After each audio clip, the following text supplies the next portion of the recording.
From the crack in my bedroom door, I watched my daughter's husband poison me. It wasn't a violent act. There was no struggle, no sound except for the low, indifferent hum of the refrigerator. It was methodical, clinical, the kind of quiet efficiency you'd expect from a pharmacist, not from the man who called me Mom. On my 72nd birthday, just hours earlier, he had presented me with his gift. It was a large plastic weekly pill organizer, the kind with chunky, oversized letters for each day of the week. M, T, W, T, F, S, S. 7 little plastic tombs. "To help you keep track, Ava," Liam had said, his smile stretching a little too wide across his face. It was a salesman's smile, all polished teeth and no warmth, as bright and artificial as the new smart lighting he'd installed throughout the house. My house. "We just worry, that's all." Chloe, my daughter, had nodded from the sofa, her thumb stroking the smooth glass of her phone. "It's a great idea, sweetie," she'd said, her eyes not leaving the screen. "Mom's been a little forgetful lately." I had accepted the gift with a tightness in my chest. Forgetful. I was the woman who had spent 40 years as the county archivist. My mind was a library of land deeds, birth certificates, and historical records, each memory filed with meticulous care. I could still recall the precise acidity of the paper from an 1890 census record. I was not forgetful, but I smiled and thanked him. I played the part of the grateful, slightly dotty old woman they were beginning to cast for me. The celebration, if one could call it that, was brief. A single cupcake with a candle that Liam extinguished with a puff of air before I could make a wish. He claimed the smoke might bother my lungs. Now, in the sterile blue-white light of the kitchen, I saw the true purpose of his gift. He had the organizer open on the counter. Next to it sat my prescription bottle of heart medication, the pills that kept the rhythm of my life steady. I watched as he expertly popped open the small compartment for Monday. He tipped my pills, my lifeline, onto a folded paper towel.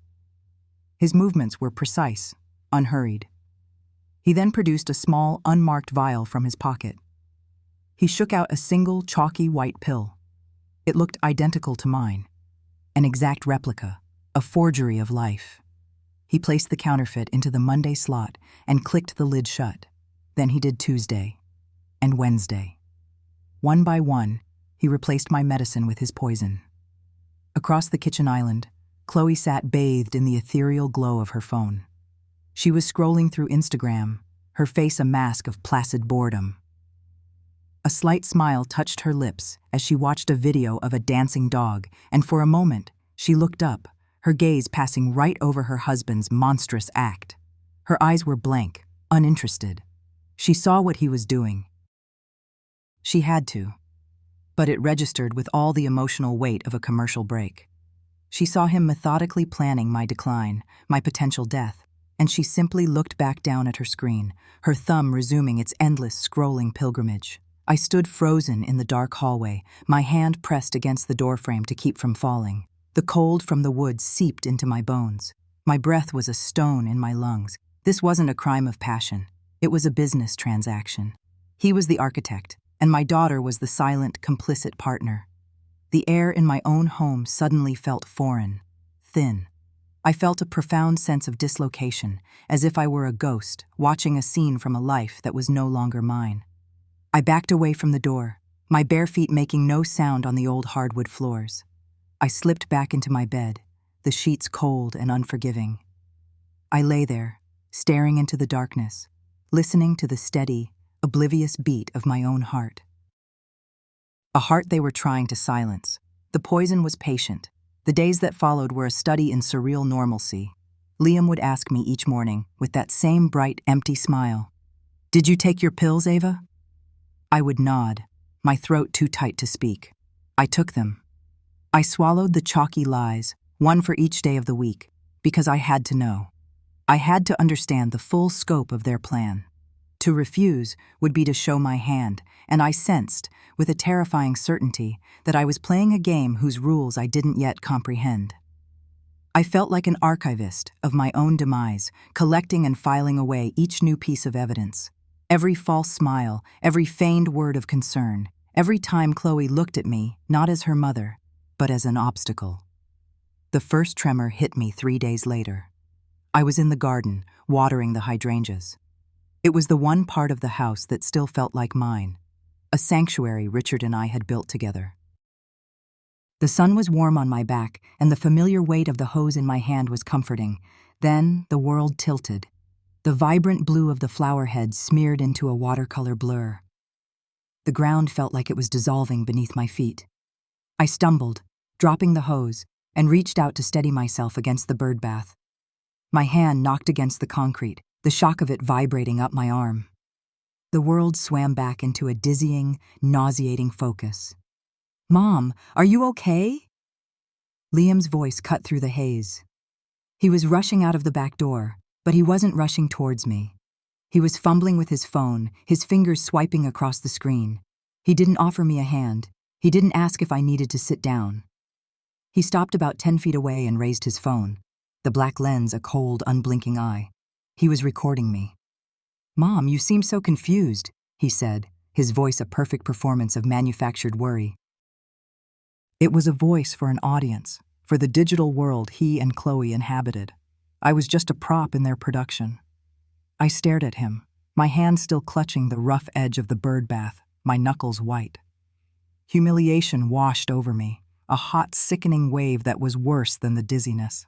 I was 72 years old, and I was being documented in my moment of weakness by the man who was actively causing it. I felt a surge of anger, a desire to scream, to tell him I knew what he was doing, but my body wouldn't obey. I was trapped behind a wall of physical frailty he had constructed. All I could do was stand there, swaying slightly, while he captured my engineered vulnerability. Later that evening, Chloe showed me the result. Not the video, that I assumed was being saved for something more official. No, she showed me a photograph. It was a filtered, black and white image, artfully framed. It showed only my hand, my aging, wrinkled hand, clutching at the fabric of my blouse over my heart. It was a dramatic, poignant shot, the kind of picture that tells a story without needing any context. The caption she had written beneath it was a masterpiece of saccharine sympathy. "Praying for my mom's health," it read. "It's so hard watching them get older. Please send love and light." "Look, Mom," she said, holding the phone out to me. Her face was earnest, as if she were sharing a family portrait. "Everyone is so worried about you. See?" She pointed to the number at the bottom of the post. 12,000 likes. 12,000 strangers offering their love and light for a moment of suffering that had been scripted, directed, and produced for their consumption. Each tap of a heart icon was another nail in the coffin they were building for me. I looked from the stylized image of my own distress to the face of my daughter. There was no empathy in her eyes, only a faint, triumphant gleam. She wasn't just my daughter anymore, she was my publicist, and my tragedy was her brand. I handed the phone back to her, my own hands trembling, and retreated to my room, the silent hum of the refrigerator now sounding like a countdown. My name is Ava. I am 72 years old, and for 40 of those years, I was the keeper of other people's lives. I was the senior archivist for the county, a title that sounds far grander than the reality. The reality was a cool, quiet basement, filled with the scent of aging paper and binding glue. It was my sanctuary. I spent my days organizing the facts of existence: birth certificates, marriage licenses, property deeds, death records. I was a cartographer of timelines, a custodian of truths set in ink. In my world, facts were immutable. They were solid things you could hold in your hands, tangible proof of a life lived. A beginning, a middle, and an end, all neatly filed and accounted for. My own life had a similar, comforting structure. Its central pillar, its unwavering North Star, was my husband, Richard. While I dealt with the concrete past, Richard lived in the abstract future. He was a software engineer, one of the originals, back when code was more of a language of wizards than a tool for business. He was a beautiful, brilliant cynic who saw patterns in code and in people with the same dispassionate clarity. He saw the world not as a collection of stories, but as a series of algorithms: input, process, output, cause and effect. He trusted logic, not emotion. I remember one summer evening, years ago, when Chloe first brought Liam home. We were sitting on the back porch of our old house, the one with the rambling rose bushes and the slightly uneven flagstones Richard had laid himself. The air was thick with the smell of jasmine and grilled steak. Liam was holding court, all brilliant white teeth and easy charm, painting a picture of a future where he was the next great tech innovator. He spoke in buzzwords, a language I didn't understand, but which seemed to mesmerize my daughter. Later, after they'd left, Richard was quiet, swirling the last of the wine in his glass. He stared out into the twilight, at the fireflies just beginning their nightly dance. "He's a salesman, Ava," Richard said, his voice low and certain. "Don't ever forget that." "He sells software, dear," I corrected gently. "It's what he does." He turned to me, his eyes dark with a seriousness that always gave me pause. "No, he doesn't build things. He doesn't create anything of value. He sells illusions. He sells the idea of success, the promise of a return. He's selling a story, and the product is himself." I didn't understand it then. I saw a young man who made my daughter happy, whose ambition seemed like a virtue. Richard saw the algorithm. He saw the empty variable at the heart of the equation. When Richard died, the solid ground of my world turned to dust. The quiet of our house was no longer peaceful. It was cavernous, echoing with his absence. Every creak of the floorboards was a footstep that wasn't his. Every morning, I woke up to the crushing reality of the empty space beside me in our bed.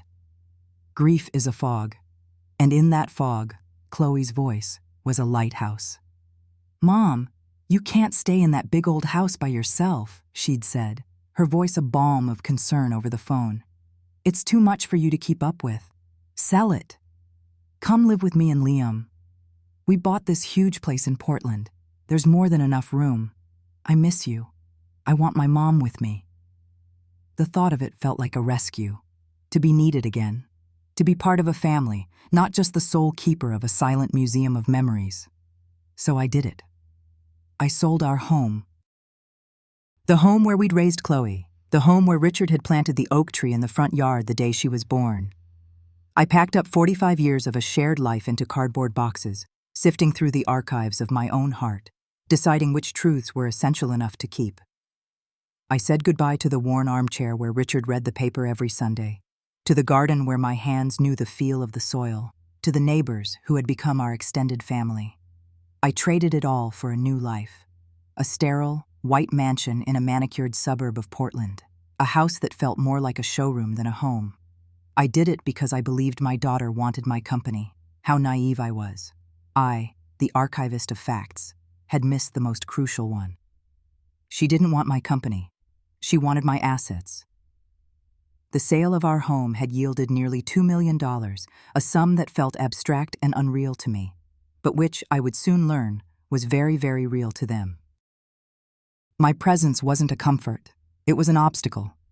I was not a mother to be cherished, but a holding account to be liquidated. My life, once a neatly organized archive, became a curated performance of decline. It started subtly, a slow and methodical dismantling of my autonomy. The first thing to go were my car keys. I'd had another dizzy spell in the kitchen, one of the many that had begun since my birthday. And Liam had rushed to my side, his face a perfect mask of concern. "Ava, I think it's for the best," he said later that evening, holding my keys in his palm as if they were a dangerous weapon. "We can't risk you having one of these episodes on the road. It's for your own safety. We'll drive you wherever you need to go." Chloe nodded in agreement, her thumb scrolling endlessly through her phone. "He's right, Mom. We're just worried about you." My protests were gentle, weak. The dizziness had left me feeling frail, and their logic seemed, on the surface, to be sound. So I surrendered them. The world, which had already shrunk from my rambling home to this cold, modern box, now shrank further. Its boundaries were now the front door I could no longer open on my own. My freedom of movement was gone. Next came my finances. Liam sat with me at the large glass dining table, my laptop open between us. "Let's get this all streamlined for you, Ava," he said, his voice dripping with helpfulness. "It's too much for you to worry about. We can set up automatic payments for everything, link it all together. It'll be so much simpler. He spoke of digital wallets and two-factor authentication, of synergistic platforms and user interfaces. His fingers flew across the keyboard, a blur of motion. He had me type in my password one last time. Okay, great, he said, turning the screen away from me. Now I'm just going to create a new, more secure password for you. Something easy for us to remember so we can help you manage things. He didn't tell me what it was. I was no longer the custodian of my own resources.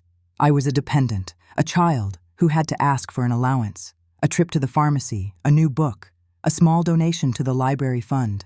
Every transaction was now filtered through them. They controlled the flow of my own money, and with it, the last vestiges of my independence. The house became my prison, and they were my wardens. The thermostat was always set to a chilling 65 degrees, a temperature that seemed to seep into my bones, leaving me in a perpetual state of shivering.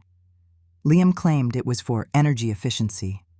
I knew it was to make me feel old and weak. The silence was the worst part.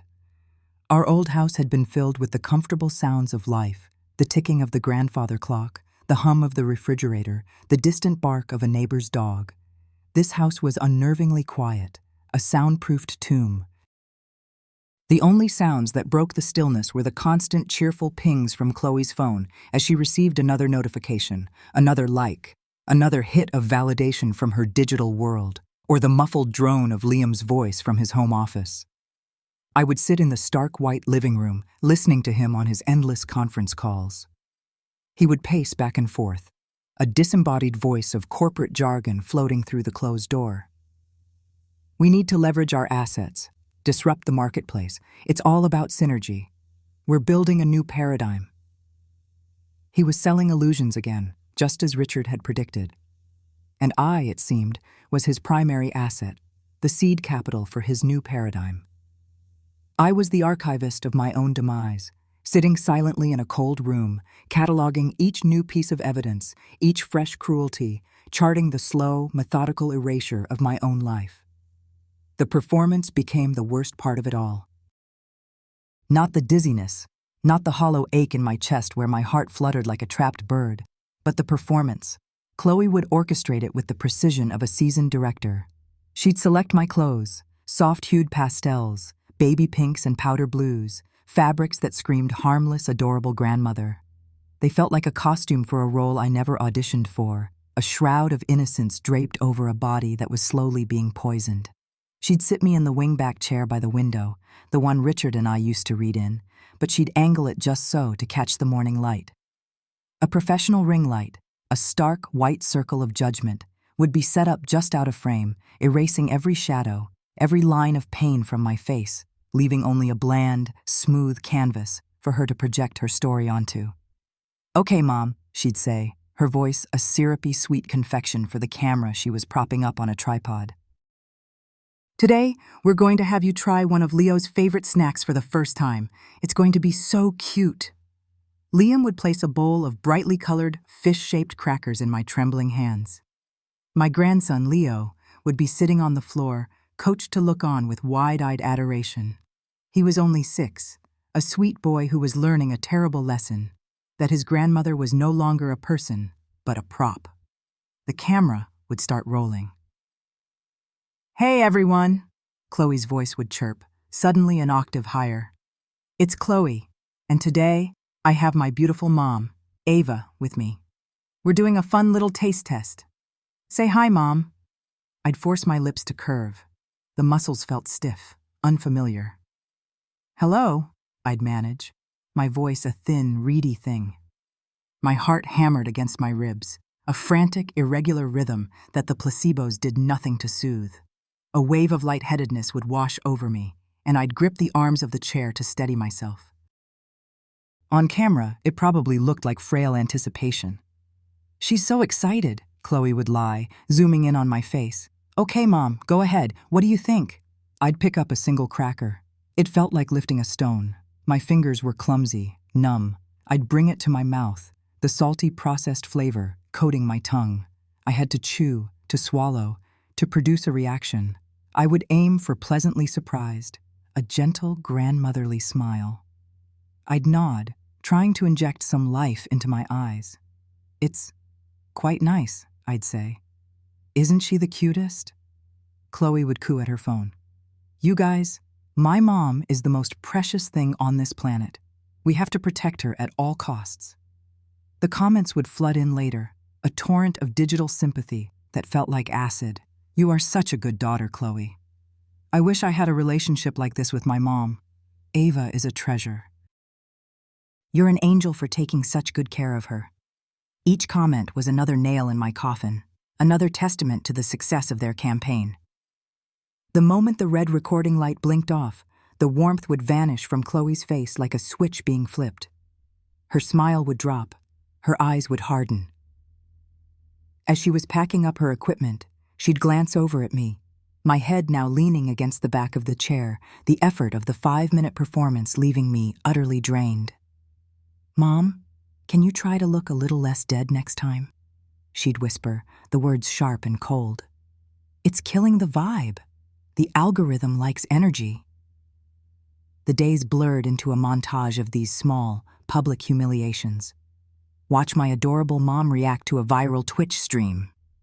I'd sit there, staring at a screen of flashing lights and a screaming man, my mind a fog, unable to process any of it. I'd just blink, and Chloe would add a voiceover later. She's in shock. So funny. Another day, it was unboxing a gift from a fan. It was a garish scarf, something I would never wear. I had to hold it up, smile, and feign gratitude while Liam filmed from another angle, capturing my childlike delight. My life was no longer my own. It was content. My home was a set, my family, the crew, and I was the unwilling star of a tragedy disguised as a heartwarming family sitcom. The meals were another stage for their quiet cruelty. They no longer set a place for me at the dining table. It started subtly. One evening, Liam said, "Why don't you eat in the living room, Ava? The armchair is more comfortable for you." The first time, it felt like a kindness. But then the armchair was moved further from the dining room, into a darker corner. A small, rickety TV tray became my table. Soon my meals were served on plastic plates with plastic cutlery, the kind you buy for a toddler's birthday party. They would sit at the large oak table Richard had built, eating off my wedding china, their laughter echoing in the cavernous room while I ate my lukewarm, pre-portioned meal in silence. Sometimes Chloe's son Leo would wander over. "Gigi, why are you eating over here?" he'd ask, his brow furrowed with a child's honest confusion. Before I could answer, Chloe would call out, her voice dangerously sweet. "Leo, honey, leave Grandma alone. She needs her quiet time. Her brain gets tired." She was teaching him to see me as other, as fragile, as something to be managed and kept at a distance. I'd watch them eat, Liam cutting Chloe's steak for her, them talking about their plans for the weekend, their friends, their startup. I was 10 feet away, but I might as well have been on the moon. They spoke about me as if I wasn't there, their voices carrying easily across the room. "Did you remember to fill the old woman's pill case?" Liam would ask, not bothering to lower his voice. "I did it this morning," Chloe would reply, scrolling through her phone. "Dr. Albright's office called to confirm our appointment for the competency evaluation. It's next month." I would sit there, clutching my plastic fork, the food tasteless in my mouth. Each word was a stone, and they were building a wall around me, brick by silent, dismissive brick. Then, they began to systematically dismantle my reality. The gaslighting was not a sudden assault, but a slow, creeping poison, much like the fake pills. It was brutally precise. It began with small things. My reading glasses would vanish from the nightstand where I had left them for 40 years. I'd spend an hour searching, a knot of anxiety tightening in my stomach, only for Liam to find them in the refrigerator. "Oh, Ava," he'd sigh, holding them out to me, condensation clouding the lenses. "You're getting so forgetful." He would ask me to pass the salt at dinner when it was already in his hand, then let out a theatrical sigh for Chloe to hear when I looked around, confused. "It's right here, Mom," Chloe would say, her voice dripping with pity. "Pay attention." They orchestrated these moments of confusion, these tiny manufactured failures, to build their case. I started to doubt myself, to question every memory, every action. Did I leave the glasses there? Did I not see the salt shaker? The foundation of my own mind felt like it was turning to sand. the true climax of this cruel theater, the act that broke something deep inside me, involved my mother's music box. It was a delicate thing of porcelain, painted with tiny forget-me-not flowers. My mother had given it to me on my 16th birthday. It played Clair de Lune, her favorite piece. It had sat on the mantelpiece for my entire adult life, a constant, tangible link to a love that was pure and unconditional. One afternoon, I came downstairs to find it missing. Panic, cold and sharp, seized me. "Where is my music box?" I asked, my voice trembling. Liam and Chloe exchanged a look. It was a look I was coming to know well, a calculated blend of concern and exasperation. "What are you talking about, Ava?" Liam asked calmly. "It's always on the bookshelf." "No," I insisted. "It's always on the mantelpiece. Always." "You moved it last week," Chloe said, her tone definitive. "You said you wanted to dust under it. Don't you remember?" I didn't remember. I didn't remember because it hadn't happened. But the seed of doubt was there, sprouting in the fertile ground of my exhaustion and confusion. They let me search for 2 days, 2 days of quiet, frantic desperation, of opening drawers and checking cupboards, feeling my own sanity fray with each empty shelf. On the 3rd day, Liam called out from the living room. "Look what I found! Silly me, I must have put it here when I was organizing the books." He was standing by the bookshelf, and there it was, perched precariously on the very edge of a high shelf. Relief washed over me, so potent it made me weak. "Oh, thank God," I breathed, walking toward it. "Here, let me get it down for you," he said, reaching up. And then it happened. It was a piece of horrifying slow-motion choreography. His fingers brushed against it, a movement that was just a little too casual, a little too clumsy. The porcelain box tipped, seemed to hang in the air for an eternity, and then it fell. The sound of it shattering on the hardwood floor was the sound of my own heart breaking. 100 tiny white and blue shards scattered like fallen petals. The delicate ballerina inside lay decapitated, the music mechanism mangled and silent. For a moment there was no sound in the room but the echo of the crash. I stared at the wreckage. A cry caught in my throat. My mother's face flashed in my mind, her hands placing the box in mine. The memory was so vivid, so painful. Liam looked down at the shattered pieces, then at me. His face was a mask of pity, but his eyes, for a split second, held a glint of triumph. "Oh, Ava," he said, his voice soft with false sorrow. He knelt down, pretending to inspect the damage. Then he looked up at me.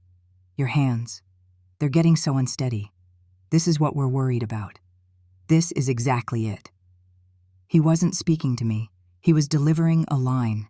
He was building a narrative, piece by shattering piece, and he had just created his star exhibit.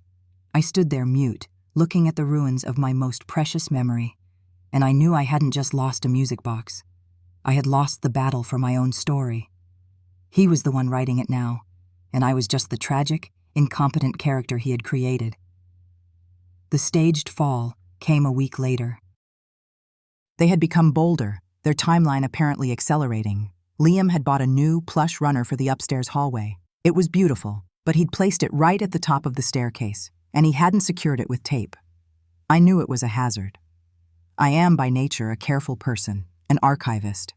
I notice details, I see risks, but my body was no longer a reliable servant of my mind.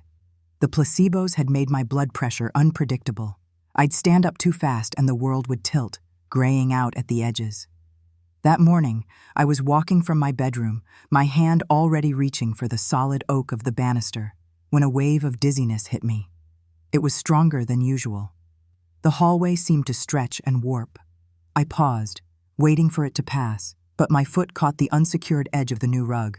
I didn't fall down the stairs. My reflexes, honed by 72 years of living, were just sharp enough. I stumbled forward, lurching into the wall, my shoulder striking the plaster with a dull thud. But Liam was there. Of course, he was there. He appeared as if from nowhere, grabbing my arms in a grip that felt less like a rescue and more like a restraint. "Whoa, there! I've got you, Ava! I've got you!" he shouted, his voice loud enough for Chloe to come running from downstairs. "Oh my God, Mom!" she cried, her hand flying to her mouth in a perfect pantomime of shock. "Did you fall? Are you okay?" "I just tripped," I said, trying to catch my breath, my heart doing a painful, stuttering dance in my chest. The rug. It's not secure. They ignored me. Liam held me steady, his face a grim mask of concern. That was too close, Chloe, he said, looking at her meaningfully. Way too close. What if I hadn't been here? She could have gone all the way down.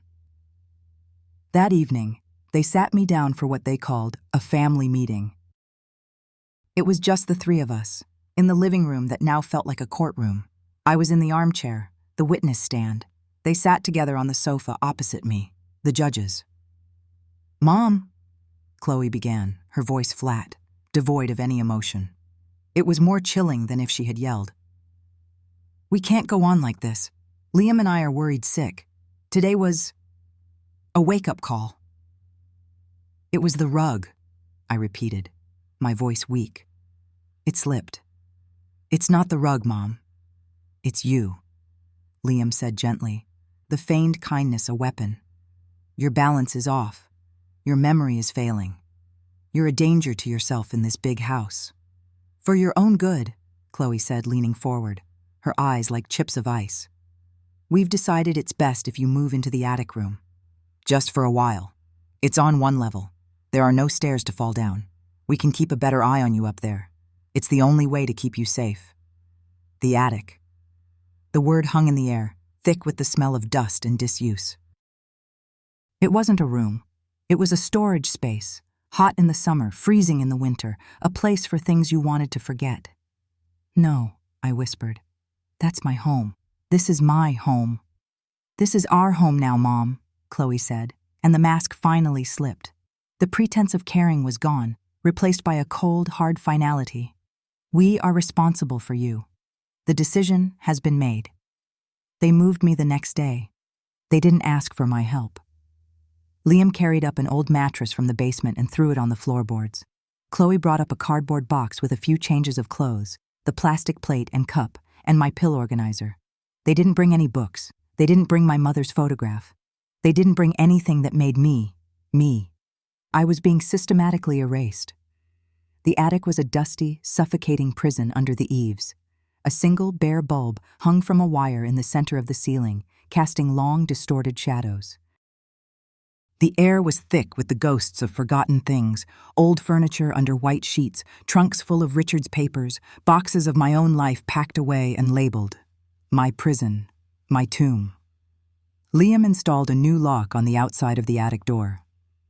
As he left that first evening, leaving a tray with a glass of water and a sandwich on the floor just inside the door, he looked at me. There was no pity in his eyes anymore, only a cold, quiet satisfaction. We'll check on you in the morning, Ava, he said. Then he closed the door. The sound of the bolt sliding home was the most definitive sound I had ever heard. It was the sound of my life ending. I was alone, locked away in the highest part of my own house, with nothing but a mattress on the floor and the suffocating weight of what they had done. I lay down on the thin mattress, the rough floorboards pressing into my back, and stared up at the rafters in the dim light. I could hear their muffled voices below. The sound of the television, the clatter of dishes as Chloe prepared their real dinner, the sound of my life continuing on without me. It was here, in this dusty, forgotten space, that they had sent me to die. And yet, as I lay there in the suffocating silence, a strange sense of calm began to settle over me.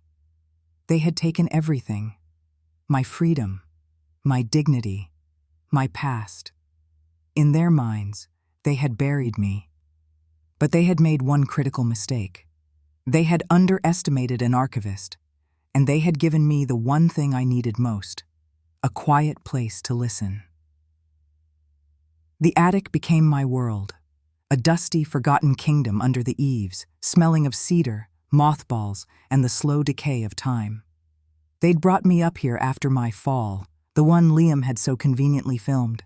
"It's for your safety, Mom," Chloe had said, her voice dripping with a sympathy so counterfeit it felt oily. No stairs to worry about. They'd left a cot, a pitcher of water, and a bucket. A prison cell at the top of my own home. My home. The words felt foreign now. This wasn't a home. It was a stage, and I was its unwilling, fading star. Days blurred. The sun was a brief visitor, a slash of gold that crawled across the rough-hewn floorboards, illuminating dancing dust motes, the only lively things in my silent universe. The lack of my real heart medication had settled into a permanent state of being. A dull thrum of dizziness was my constant companion, a fog that thickened and thinned but never truly lifted. My body felt like a borrowed, ill-fitting suit. But in the silence, my mind, the one they were so desperate to prove was broken, began to sharpen. 40 years as an archivist for the county had taught me one thing: patience. I knew how to sit with silence, how to sift through decay to find the truth. I just never thought the archive I'd be examining would be the wreckage of my own life. It was during the third, or perhaps fourth cycle of sun and shadow that I found it. My hand was trailing along the wall, feeling the splintery texture of the wood, when I felt a draft. It was faint, a cool whisper against my fingertips. I followed it, my heart beginning a slow, heavy drum against my ribs. There, behind a stack of Richard's old accounting ledgers, was a grated metal plate, painted over in the same cream color as the walls. An old air vent, a relic from a time before the house had central heating, a ghost in the architecture. My fingers, clumsy and weak, fumbled with the rusted screws. I had nothing. No tools, no leverage. I looked at the metal pitcher on the floor. It was heavy. Using its base, I began to tap, gently at first, then with more force against the edge of the grate. The sound was shockingly loud in the stillness. I froze, listening for any sign they had heard me from downstairs. Nothing. Just the muffled drone of the television. I went back to work, my breath coming in short, sharp bursts. The rust flaked away, dusting the floor like cinnamon. One corner lifted. I wedged my fingers underneath, the sharp metal biting into my skin, and pulled. It gave way with a groan of protesting metal, revealing a dark, square hole. I knelt, my ear pressed to the opening. The air that rose up was warmer, carrying faint, distorted sounds, voices. I was a ghost in my own home, a phantom in the rafters, and the very air they breathed had just become my spy. I became a creature of the vent. I would lie on the hard floor for hours, the cold seeping into my bones, my ear pressed to that metal grate. The shaft, I soon realized, ran straight down, past the second floor, and opened up in the small room off the living room Richard had used as his study, the room Liam had claimed as his home office. The sound was often muffled, a frustrating murmur, but sometimes, when he was on the phone, his voice would carry, clear and sharp. I learned to filter out the meaningless noise, to listen for the cadence of conspiracy. And then, I heard it. The beginning of the end. "Dr. Miller, yes, it's Liam Peterson again." Liam's voice was smooth, professional, a voice you would trust. "I'm afraid she's had another episode. We're getting very concerned. The dementia seems to be worsening, just as you predicted." A pause. I could hear the faint, tinny squawk of the person on the other end of the line. "Yes, exactly. Disorientation. She misplaced her keys again yesterday. We found them in the sugar bowl. And the emotional volatility. She was weepy all morning for no reason. It's a classic presentation." My blood ran cold. The sugar bowl. I hadn't touched the sugar bowl in a week. Chloe had been the one to make coffee that morning. She'd laughed about it later, telling me I was getting so forgetful. A performance. It was all a performance. And this Dr. Miller, I had never met a Dr. Miller in my life. My doctor was Dr. Evans, a kind woman I had seen for 15 years. They were building a case. They were fabricating a narrative, brick by brick, lie by lie. The next piece fell into place a few days later. Chloe's voice this time, joining Liam's in the office. "So, the lawyer said the power of attorney paperwork is straightforward?" she asked.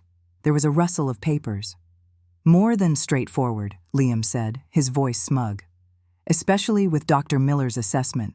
We establish a pattern of cognitive decline. We present the video evidence of her instability, the falls, the confusion, and we petition the court. We state that she's a danger to herself. The judge will see a loving daughter and son-in-law trying to care for an ailing mother. They'll grant us conservatorship without a second thought." Conservatorship. The word hung in the air shaft, a death sentence. to be declared legally incompetent, a ward of my own child. And once we have that, Chloe continued, her voice dropping to a conspiratorial whisper, we can finally move forward. Exactly, Liam said. We get her into a comfortable, secure facility, a lovely place upstate. She'll be happier there anyway. With round-the-clock care, she's a burden here, Chloe. We can't live our lives walking on eggshells. A burden. The word was a physical blow. It struck me harder than any staged fall. I pressed my hand to my mouth to stifle the sob that clawed its way up my throat. My own daughter. My Chloe. Then we sell, Liam's voice was triumphant. Richard left the house to her outright. No mortgage. Clean and simple. It's a seller's market in Portland. We'll get $2 million. Easy. Maybe more. $2 million. Chloe breathed the words as if they were a prayer. $2 million, Liam confirmed. And we pour it all into my startup. The seed funding I need. By the time she's gone, the company will be worth 10 times that. It's the best thing for everyone, baby. We're building our future. I pulled back from the vent, gasping for air. The dusty attic air felt thick, unbreathable. I saw it all, the entire nefarious tapestry laid bare, the fake pills to induce the symptoms, the videos to document them, the fake doctor to legitimize them, the court to finalize them. It wasn't about my health or my safety. It was about money. It was about a $2 million house my husband had built with his own 2 hands, a sanctuary he had left to me and me alone to keep me safe. And they were going to turn it into cash to fund some ridiculous AI venture, after locking me away to rot in a comfortable facility. I crawled over to my cot, curled into a ball, and for the first time I didn't weep for what I was losing. I wept for my own foolishness. A new kind of energy began to burn through the fog of my medication-starved mind. It wasn't hope, not yet. It was rage. A cold, clear, clarifying rage. The archivist in me took over. They had a plan. I needed a counterplan. My first thought, my only thought, was of Arthur Abernathy, my lawyer. He'd handled Richard's will. He'd known our family for 30 years. He was a rock. He would believe me. He would see through this. The challenge was getting to him. A phone. I needed a phone. I scanned my prison. There was nothing. I would have to make an opportunity. The next time they brought my meal, I would have to be lucid. Sharp. Convincing. I would feign a moment of clarity, beg to speak to him, just to get my affairs in order. They might see it as another sign of my delusion, but it was a chance. For 2 days, I rehearsed. I practiced a voice that was frail but firm. I drank all my water, trying to flush my system, to find a moment of true focus. I was ready. I sat by the attic door, listening for Chloe's footsteps on the stairs. They came in the late afternoon. I was about to call out to her when I heard the low murmur of Liam's voice from the office below. He was on the phone again. I scrambled back to my listening post, my heart pounding. "Mr. Abernathy, thanks for taking my call," Liam said. My blood froze. Abernathy. He was calling Abernathy. "Liam Peterson here." "Yes, that's right. Ava's son-in-law. She's doing as well as can be expected." No, this is about a different matter entirely. A personal one. I'm looking to have your firm handle a small real estate transaction for me." "Just a preliminary title search on a commercial property. Nothing major. Just need to get the ball rolling." I could hear the polite, professional murmur of Abernathy's voice on the other end. "Fantastic," Liam said, his voice slick with false bonhomie. "I'll have my assistant send over the retainer and the paperwork this afternoon. Great to be doing business with you." He hung up. I stayed kneeling on the floor, the cold of the wood seeping into my knees. I didn't need a law degree to understand what he had just done. He hadn't hired Abernathy to fight me. He had done something far more insidious. By retaining Abernathy's firm, even for a minor, unrelated matter, he had created a conflict of interest. Abernathy could no longer represent me in any action against his new client, Liam Peterson, my one lifeline, my one connection to the world of law and reason. Severed, deliberately, methodically.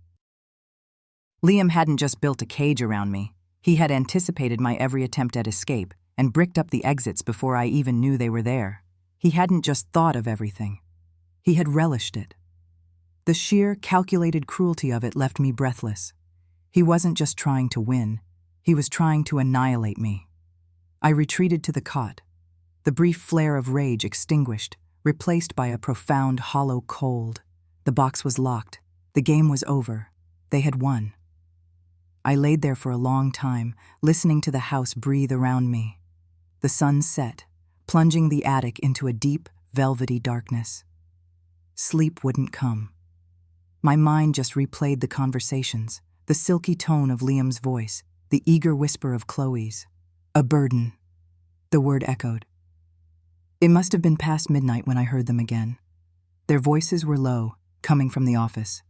They must have thought I was asleep. I crawled back to the vent, more out of a morbid, self-destructive instinct than any hope of finding a way out. I'm just saying, Liam, the whole process is taking too long. Chloe's voice was sharp, impatient. It was a tone I hadn't heard since she was a teenager demanding a later curfew. This legal stuff, the court dates, it could take months. It's the process, honey, Liam said, his voice placating. We have to do it by the book so it's airtight. I know, but my brand? She sighed, a sound of pure frustration. My followers are so engaged with the caring for my ailing mother narrative right now. The sympathy is huge, but sympathy has a shelf life. It's good content, but it's not permanent. I held my breath. Brand? Content? What was she talking about? What we need is the next chapter of the story, she continued, her voice gaining a strange, almost manic energy. A philanthropic angle. That's where the real growth is. Caring for my ailing mother is good for engagement, yes, but launching a foundation in her memory, that's better. That's a legacy. That's a brand that lasts. In her memory, the words did not register at first. They were just sounds, disconnected from meaning. And then they landed. A slow, silent, internal detonation that vaporized everything I thought I knew. She wasn't just waiting for me to be put away. She was waiting for me to die. She was impatient for it. She was looking at my death as a strategic business opportunity, a way to boost her online profile. I felt a profound shift inside me. It wasn't a crack.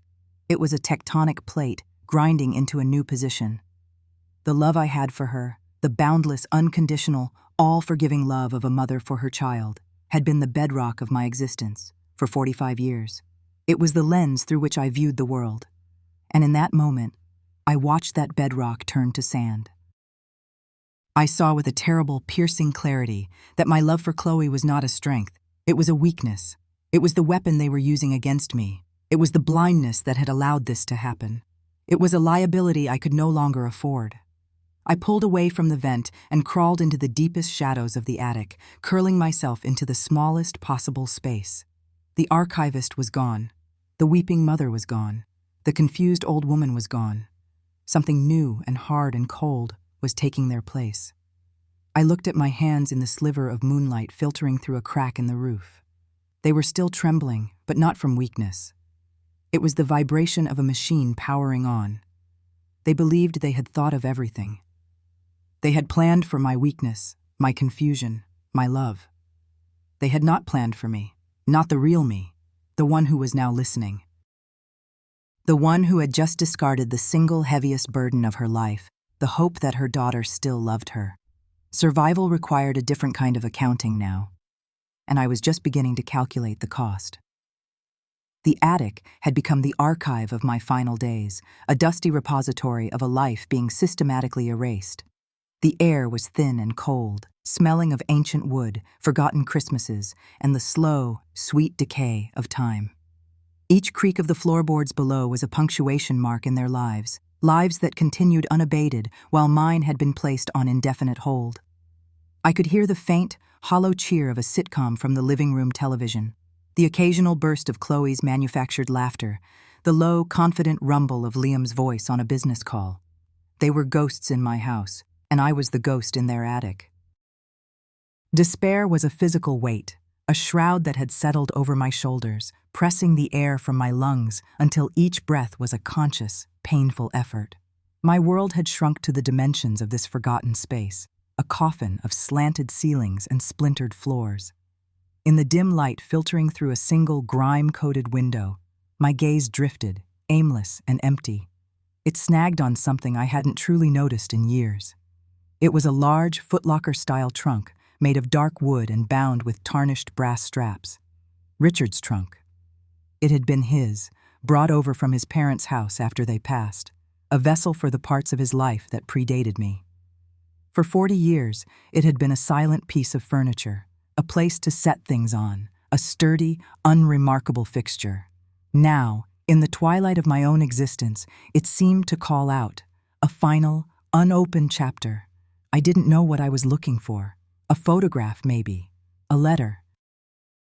Just something to hold on to, a tangible piece of a time when I was loved without agenda, a time before my worth was calculated in square footage and stock options.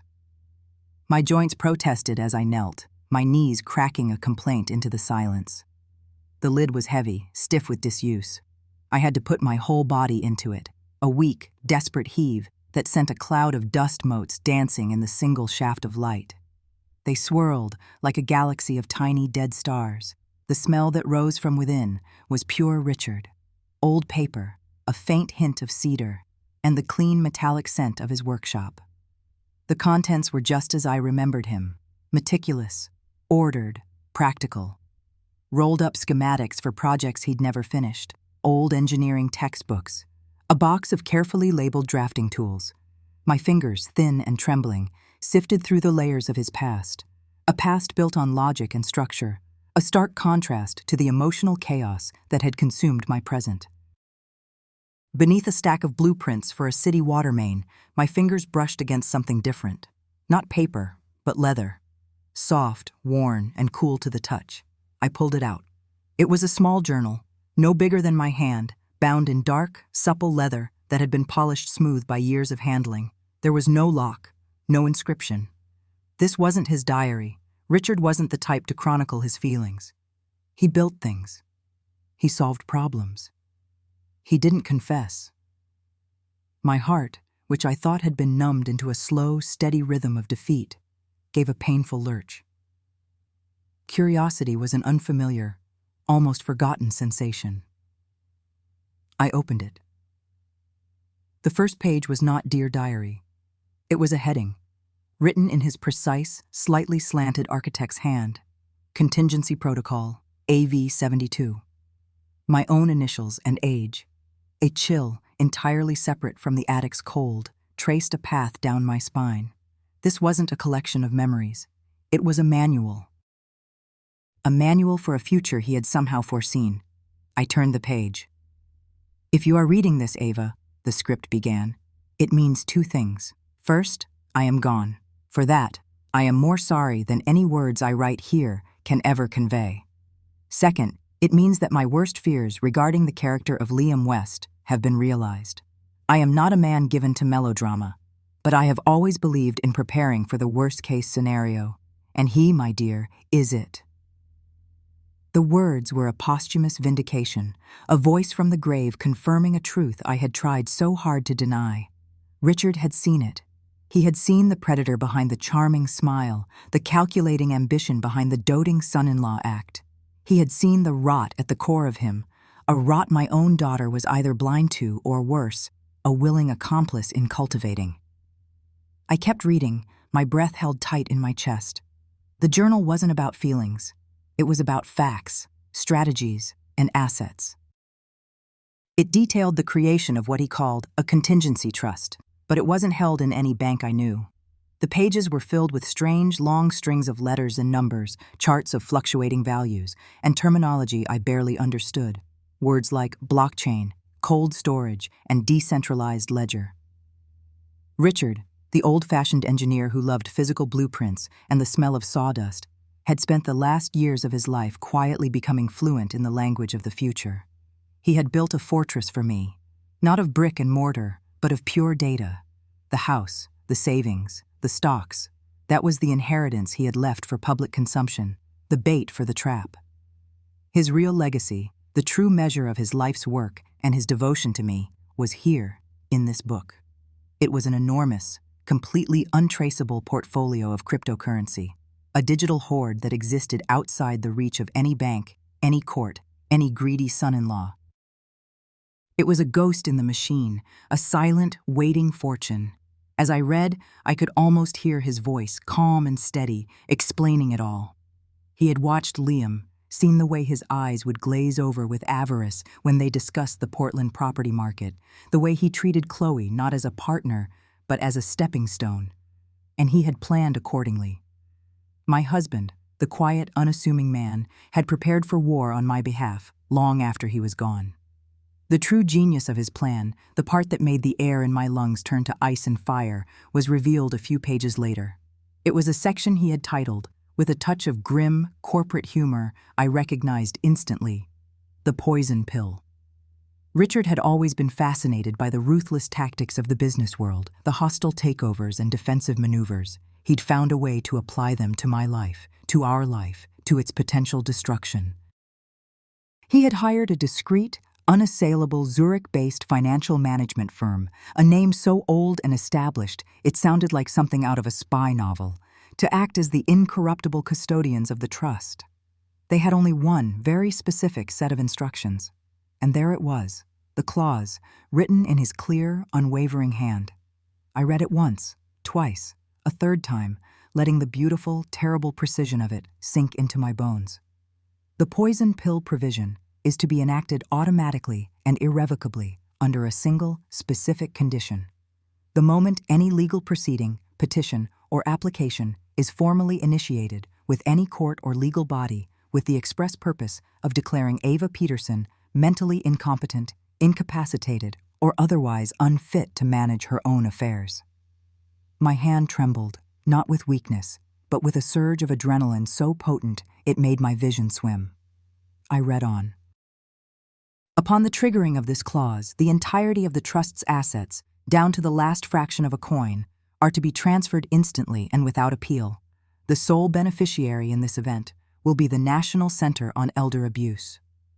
A sound escaped my throat, a choked sob that was half grief, half savage, triumphant laughter. It was perfect. It was diabolical. It was the most loving thing anyone had ever done for me. Liam wasn't just walking into a trap. He was the one who had to arm it, prime it, and then willingly step on the trigger. He thought he was picking the lock to a treasure chest, but the lock was wired to a detonator. Every document he filed with the court, every piece of evidence Chloe curated for their lawyer, every step they took to strip me of my freedom and my home would be an act of self-destruction. They were forging the very instrument of their own ruin, and they were doing it with smug, self-congratulatory smiles on their faces. I closed the journal, the worn leather cool against my palm. A deep, shuddering breath filled my lungs.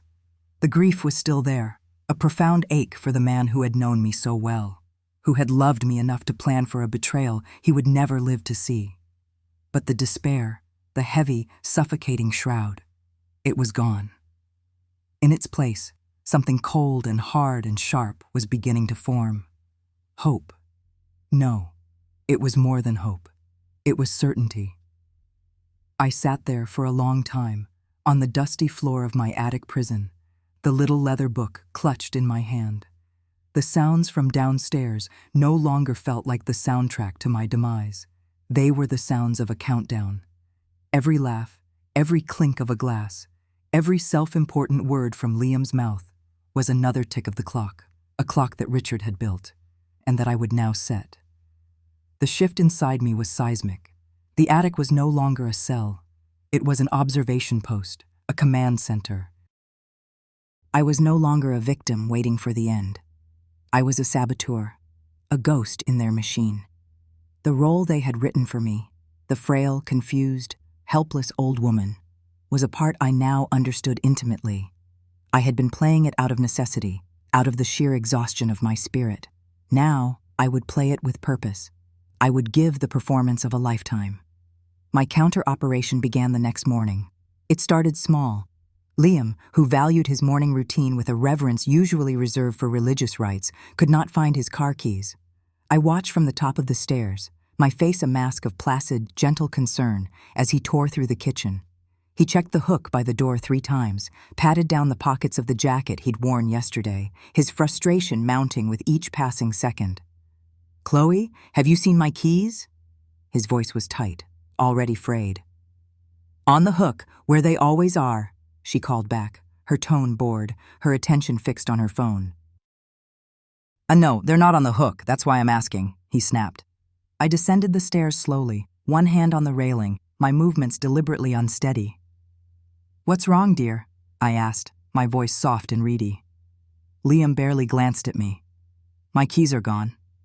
I put a hand to my cheek, my eyes wide with feigned confusion. "Oh, dear. That's strange. Are you sure you looked everywhere?" "Yes, Ava, I'm sure," he said, his jaw clenched. I watched him storm around the living room, throwing cushions off the sofa. Chloe finally looked up, an expression of extreme annoyance on her face. "Mom, did you move them?" I blinked at her. "Move them? Why would I move them? I haven't driven in months." I let a little tremor enter my voice. "You made sure of that." The barb, cloaked in senility, landed. Chloe's lips thinned. "Just try to think, Mom. Did you see them? Maybe you were tidying up." I let my gaze drift around the room, as if searching the deep recesses of a failing memory. "Ma, tidying up? Yes, things were so messy." I looked directly at Liam, who was now frantically searching the pockets of his gym bag. "I just wanted to make things nice." 20 minutes later, he found them inside the freezer, nestled beside a bag of frozen peas. He held them up, his face a thundercloud of fury and disbelief. I just shook my head slowly, a sad little smile on my lips. Oh my, how did they get in there? My mind is just... It's like a leaky sieve these days. Liam stared at me, his eyes narrowed. For a second, I saw a flicker of suspicion. But then he looked at me. A frail old woman in a faded bathrobe, her eyes watery and unfocused, and the suspicion died, replaced by a renewed wave of grim conviction. He was seeing exactly what he wanted to see. Another piece of evidence. I saw him exchange a look with Chloe, a look that said, "See, it's getting worse. We need to act fast." The trap was baited. They were nibbling. The TikToks became my masterpiece theater. Chloe had become obsessed with them, convinced that her journey as a caretaker for a parent with dementia was her ticket to influencer stardom. She would set up her phone on its little tripod, position the glaringly bright ring light, and plaster a beatific smile on her face. "Okay, Mom," she'd say in a bright, saccharine voice for the camera. "We're going to make some cookies today. Won't that be fun?" For the previous videos, I had complied, my spirit too broken to resist. I had smiled weakly, stirred the batter with a trembling hand, my face a hollow mask of cooperation. Now, the game had changed. "Cookies?" I said, looking at the bowl of flour as if it were an alien artifact. "But we just had breakfast, dear. Did Richard eat? I haven't seen him all morning." Chloe's smile froze, the muscles around her mouth twitching. "Mom?" she hissed, her voice a low whisper that the phone wouldn't pick up. "Dad's been gone for 5 years. You know that." "Just smile and put the chocolate chips in." She handed me the bag. I took it, my hand shaking with perfectly calibrated weakness. I fumbled with the top, then accidentally squeezed the bag too hard. A geyser of chocolate chips erupted, showering the pristine white countertop, the floor, and Chloe's designer leggings. "Oh!" I gasped, my hand flying to my mouth. "Oh my goodness, I'm so clumsy, so terribly clumsy." Chloe's face was a study in rage. She lunged for the phone, stopping the recording. The moment the red light went off, her face transformed. The saintly daughter vanished, replaced by a shrew. "For God's sake, Mom! Can you not do one simple thing right? These were brand new. Do you know how much these cost?" she snarled, gesturing at the few chocolate chips clinging to her pants. "I'm sorry, dear," I whispered, letting a tear well in my eye. "I'm just so confused today." She let out a sound of pure exasperation. "Fine, whatever. We'll try again later." "Just Go sit down. Go sit in your chair and don't touch anything. As I shuffled away, I heard her mutter to Liam, who had been watching from the doorway. This is impossible. She's completely gone. We need to call the lawyer. Today. I can't do this anymore. Yes, I thought, a cold, clean thrill running through me. Yes, you can't. Please, call the lawyer. Expedite my salvation. I became a master of subtle chaos, a poltergeist of minor inconveniences. Liam's important investor reports, left on his desk, would be found filed neatly in the linen closet under guest towels. Chloe's phone charger would mysteriously migrate from her bedside table to the bird bath in the garden. I learned to manipulate the thermostat, pushing the temperature up until the house was a sweltering jungle, then down until their teeth chattered, all while wrapped in my thickest wool shawl, complaining of a persistent chill. Each act was performed with a flawless portrayal of an addled mind.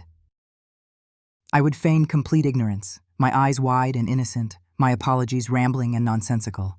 They began talking more openly around me, convinced I was no longer capable of understanding. They saw me as a piece of furniture that occasionally mumbled. This was their gravest mistake.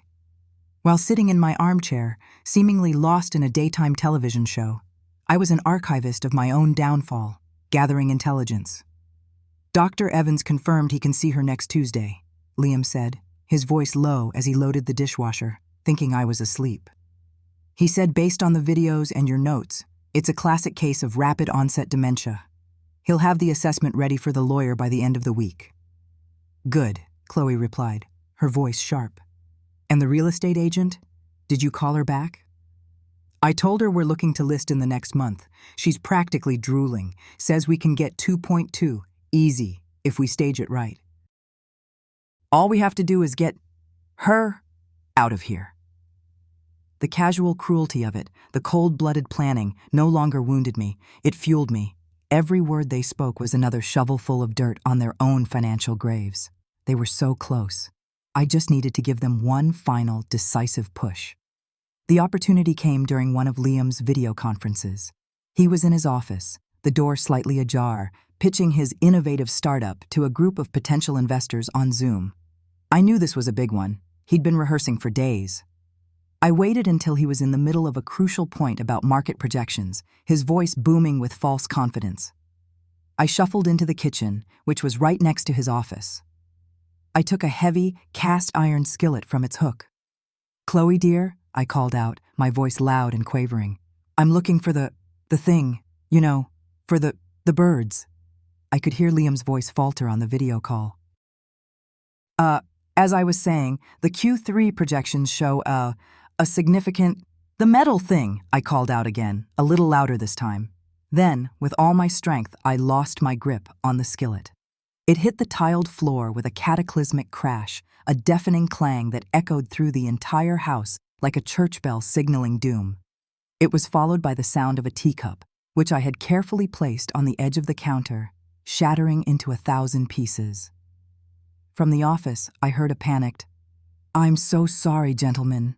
One moment. A technical difficulty." I began to wail.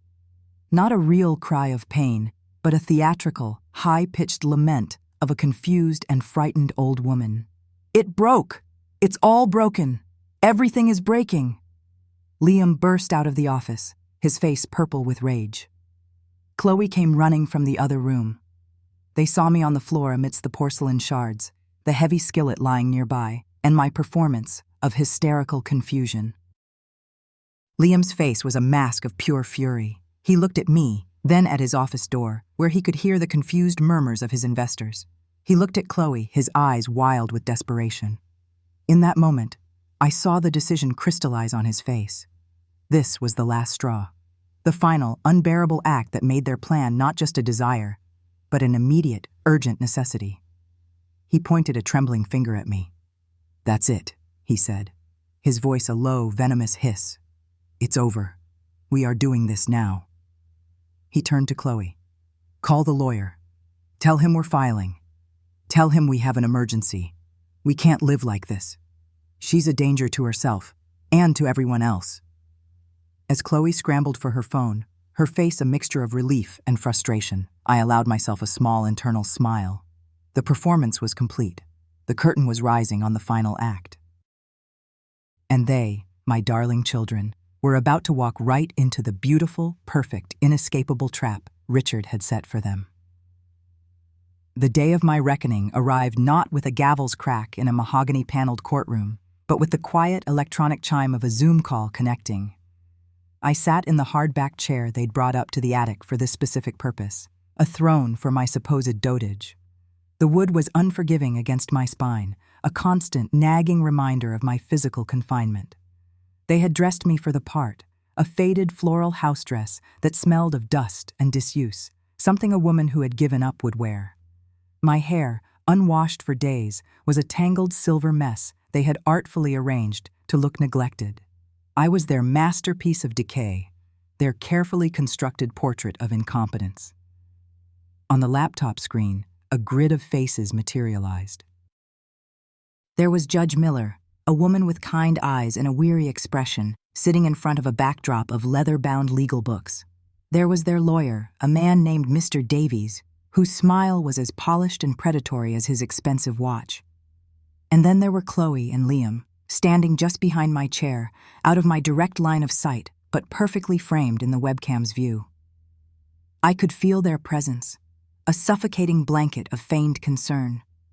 I imagined their faces, arranged into masks of somber, dutiful sorrow. The loving children forced to make a terrible decision for their failing mother. It was a performance worthy of an award. "We are here today," Judge Miller began, her voice clear and professional, though laced with an undercurrent of pity, regarding the petition for conservatorship over the person and estate of Mrs. Ava Peterson, filed by her daughter, Chloe Vance, and son-in-law, Liam Vance. Mr. Davies cleared his throat, leaning into his own camera. "Thank you, Your Honor. We are here today with heavy hearts. This is the last thing my clients ever wanted." He gestured vaguely in our direction. "But as the evidence will show, Mrs. Peterson's cognitive decline has reached a point where she is, regrettably, a danger to herself and unable to manage her own affairs." The performance began. Liam was first. He spoke of my episodes with a voice thick with emotion. He described finding me disoriented in the kitchen, staring at the stove. He left out the part where he'd hidden my glasses and rearranged the entire pantry that morning. He talked about my dizzy spells, his voice catching as he recounted the time I nearly fell. The video he had taken of that moment filled the screen. I watched myself, a distorted figure in a wide-angle lens, lurching sideways. The placebo pills had been particularly potent that day, a wave of vertigo so intense it felt like the floor had turned to liquid. On the video, Liam's voice could be heard, panicked. Mom, are you okay? Oh my God, careful." But I remembered the truth.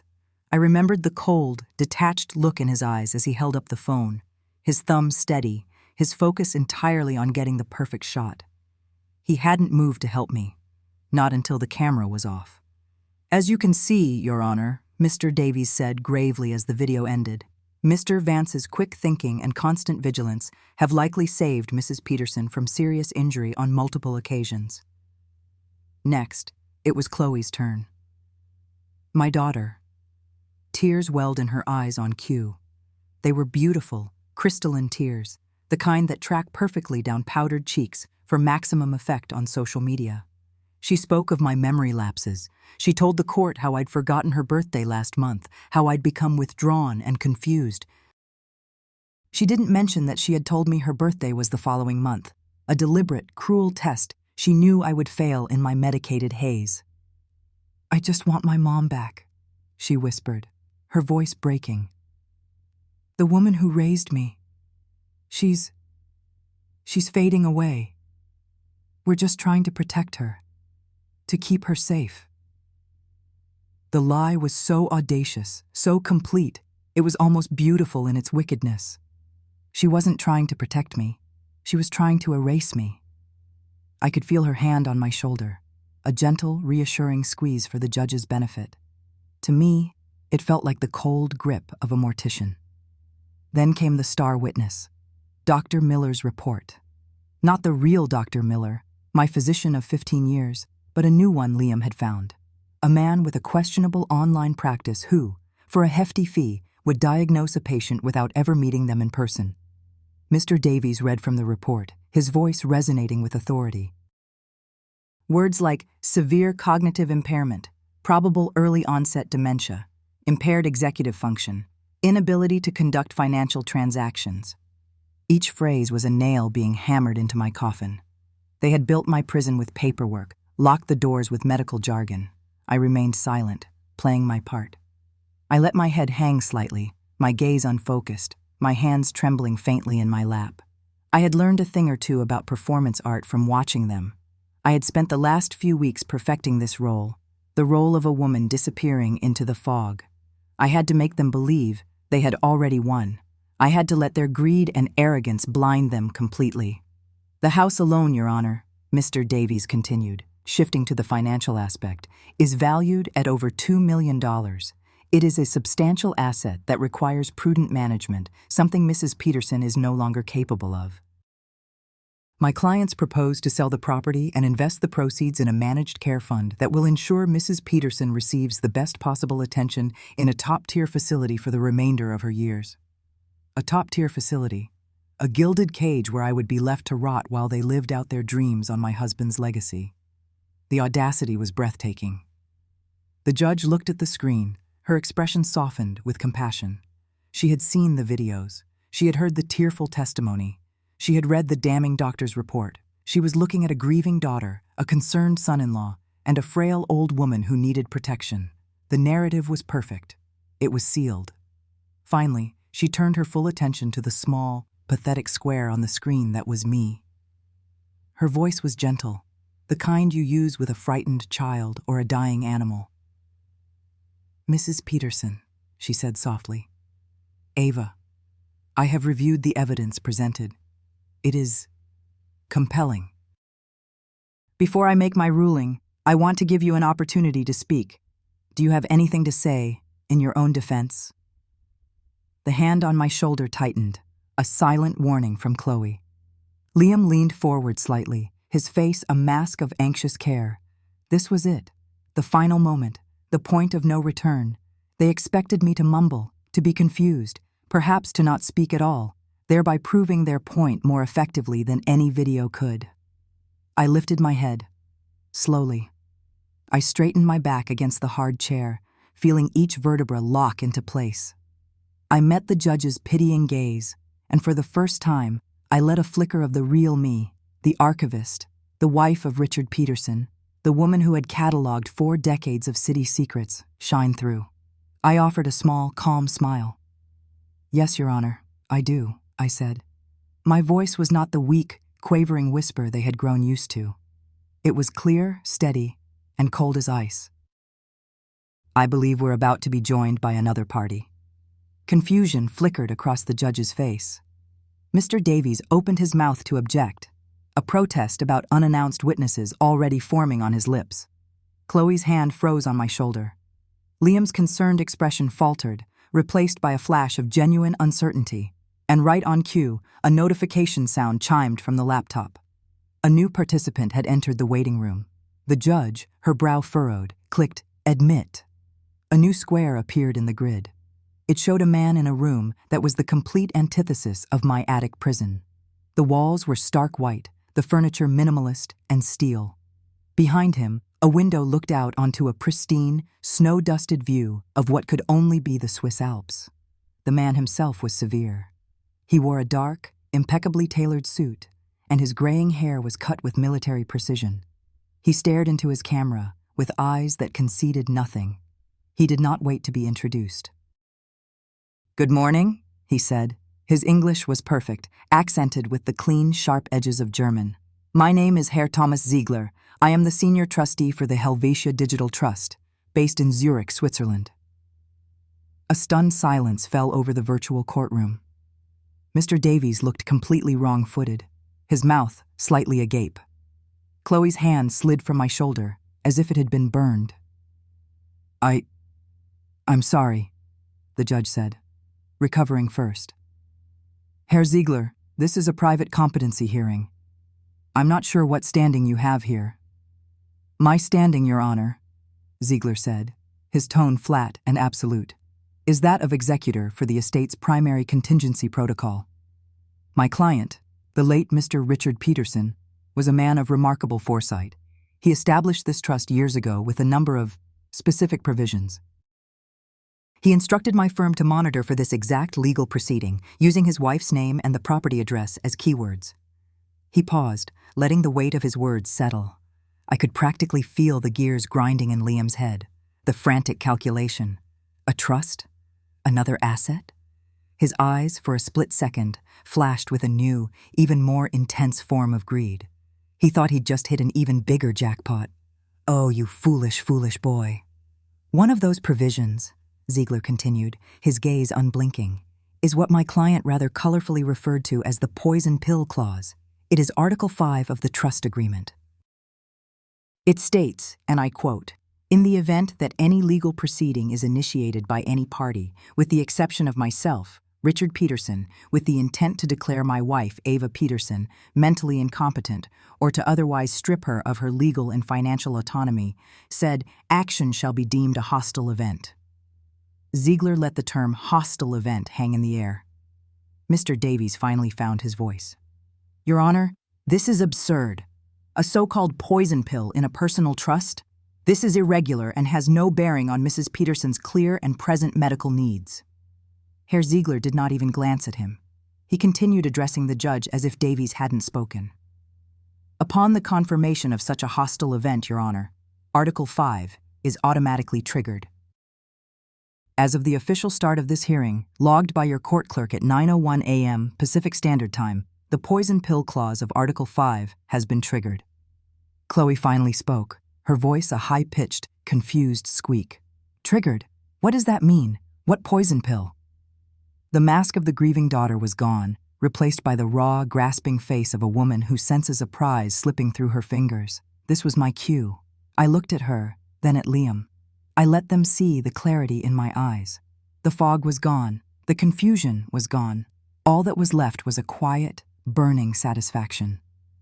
It means, my dear, I said, my voice dripping with a sweetness that was more venomous than any poison, that Richard always knew who you were.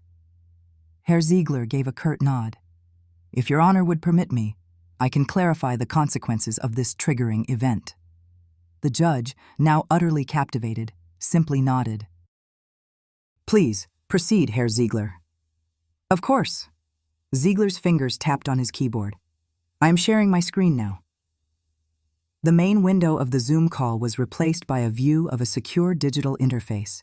It was a cryptocurrency wallet, clean, simple, and dominated by a single staggering number at the top of the screen. USD balance, $28,451,322.67. A sharp, choked gasp escaped from Chloe. Her hand flew to her mouth. Liam leaned so far forward his face was almost pressed against the laptop screen, his eyes wide with disbelief, then with incandescent greed. $28 million. It was a sum so far beyond the $2 million house they had plotted for. It was like discovering a gold mine under a garden shed. For a glorious, beautiful second, they thought they had won the world. I watched the pure, unadulterated avarice wash over their faces. It was the ugliest, most honest expression I had seen on either of them in years. As you can see, Ziegler stated calmly, his voice a scalpel dissecting their fantasy, Mr. Peterson's portfolio was substantial. He was an early and very wise investor in the digital asset space. Liam was practically vibrating. He looked at his lawyer, a triumphant, wild-eyed look that said, "We get this too." Mr. Davies looked equally stunned, already calculating his percentage of this new, astronomical figure. But Ziegler wasn't finished. However, he said, and the word cut through their euphoria like a guillotine's blade, as per Article 5, the triggering of the poison pill clause executes an immediate and irrevocable transfer of the trust's entire holdings. He clicked his mouse again. The screen changed. It now showed a transaction log. At the very top, a new entry time-stamped just 3 minutes ago. It showed the full amount, $28,451,322.67, being transferred out of the wallet. Next to it was the destination address, a long, complex string of characters, and beneath that, in simple, clear text, was the name of the recipient organization. Donation to the National Center on Elder Abuse. Ziegler's voice was the final nail. The transfer is complete. As of 3 minutes ago, this entire amount has been liquidated from the trust and donated. You can find the public confirmation of the transaction on the Ethereum blockchain, where it will be recorded in perpetuity. The estate of Richard Peterson, as of this moment, has a net worth of 0. I didn't look at the screen. I didn't need to. I watched them. I watched the journey on my daughter's face, from avarice to confusion, from confusion to dawning comprehension, from comprehension to sheer, uncomprehending horror. Her skin went pale, a sickly, clammy white. Her mouth opened, but no sound came out. The $28 million, a treasure she had held in her mind for a glorious 30 seconds, had not just vanished. She had been the one to give it away. I watched Liam. His face went through the same horrifying transformation, but ended in a different place. The horror curdled into a black, volcanic rage. His hands clenched into fists at his sides. His knuckles were white. His jaw was so tight I thought his teeth might crack. He was staring at the screen, at the record of the transaction, as if he could reverse it through sheer force of will. They hadn't just lost the money. They hadn't just been outmaneuvered. They had been the instrument of their own destruction. Their greed was the key Richard had placed in the lock. Their petition, their lawyer, their faked evidence, it was all their hand, turning that key willingly, eagerly, unlocking their own ruin. They had pulled the trigger on the gun pointed at their own heads. The silence that followed was absolute. The judge was speechless. Mr. Davies looked like he had been physically struck. And Chloe and Liam, their faces were a canvas of absolute desolation. The house was gone. The crypto fortune was gone. Everything they had plotted for, lied for, drugged me for, had been turned to ash by their own hands. The only thing they had succeeded in doing was broadcasting their monstrous greed to a federal court and a Swiss trustee. I leaned forward, my voice just a whisper, but in the dead silence of the call, it sounded like a roar. "Was it worth it?" I asked. There was no answer. There was nothing left to say. I never spoke to them again, not a word. In the deafening silence that followed the Zoom call, after Herr Ziegler's crisp Swiss-German accent had digitally guillotined their dreams, the world outside my attic prison seemed to hold its breath. For a day, there was nothing. Then, the floodgates opened. Someone from the court clerk's office, or perhaps one of Liam's spurned investors, leaked the story. It didn't trickle out, it erupted. First, it was a local news blog in Portland, then it was picked up by national outlets. The video clips Liam had so carefully curated to prove my incompetence were recontextualized, each one a nail in their own coffin. The staged falls, the feigned concern, Chloe's saccharine voice cooing for the camera, it was all laid bare. The internet, in its faceless torrential judgment, descended. The hashtag started trending before I even knew what a hashtag was. Justice for Ava. For a week, it was a global bonfire, and Chloe and Liam were the fuel. I watched it unfold from the quiet of my living room, the one they had redecorated in sterile shades of white and gray. I used an old tablet Richard had bought me, my fingers slowly tapping on the screen. I saw Chloe's influencer page, once a shrine to filtered perfection, become a digital pillory. The comments, thousands upon thousands of them, were brutal. They called her a monster, a ghoul, a parasite. Her sponsors, the meal kit companies and fast fashion brands, dropped her in a series of terse, public statements. Her career didn't just end, it was annihilated, salted earth where a flimsy brand had once stood. Liam's downfall was less public, but more structurally complete. His tech startup, built on a foundation of lies and my inheritance, crumbled when his investors, a pack of Silicon Valley sharks who smelled blood, sued him for fraud. The lawsuit documents were public record, detailing his elaborate deception, his plan to use my $2 million home as seed money. The white mansion they had bought, the one Chloe paraded in her videos as a symbol of their success, was foreclosed on by the bank. Their ruin was total, a perfectly symmetrical implosion of greed and hubris. And I felt nothing. Not satisfaction, not joy, not even the bitter tang of revenge. It was like watching a documentary about the predatory habits of a species I no longer had any connection to. Their social immolation was a consequence, a natural law as unavoidable as gravity. They had built their world on a lie, and when the truth was revealed, their world simply ceased to exist. Any revenge I could have enacted, any legal battle I could have waged, would have been a loud, messy, human affair. This was different. This was the cold, clean, and silent justice of a mathematical equation solving itself. They had canceled themselves out. The house in Portland became a mausoleum. The silence was different now. It was no longer the oppressive silence of my captivity, but the hollow echo of absence. No more of Liam's impatient pacing in the hall. No more of Chloe's forced, tinkling laughter for her phone. The ghosts were still there, but they were different now, too. Richard's ghost was no longer a sad, warning presence. He was a quiet sentinel, his duty done. But the ghosts of what my daughter and I had once been, the ghost of a mother's love, haunted every room. I couldn't stay. The house was full of things that were no longer mine, including the memories. I sold it. The process was swift. I didn't haggle. I just wanted it gone. I packed one suitcase. Photos of Richard, a few of his books, the worn-out cardigan that still smelled faintly of his pipe tobacco. I left everything else. Chloe's curated furniture, the smart home devices Liam had installed to monitor me, the bland, impersonal art. I walked out the front door and didn't look back. With the proceeds, I disappeared. I am 73 years old now. I live in a small, sun-drenched apartment in a country where the sea is the color of turquoise and no one knows my name. From my balcony, I can watch the fishing boats go out in the morning and return at dusk. The air is thick with the scent of salt and blooming hibiscus. My heart is strong. The doctor here, a kind man with warm hands and a gentle smile, says it's the heart of a woman 20 years younger. The dizzy spells are gone. My mind is clear, sharp as it was when I was a young archivist, meticulously cataloging the lives of others. My hands no longer tremble. My revenge wasn't a shout. It was a whisper. It wasn't a fiery explosion. It was a quiet click, a digital transfer executed from an encrypted server in Zurich. It was the life's work of a brilliant, cynical man who loved me enough to foresee my peril and build me a fortress made of code. Richard had never been one for poetry or grand romantic gestures. His love language was pragmatism.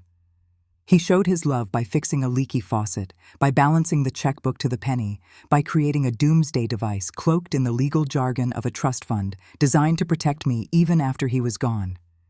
He knew what Liam was.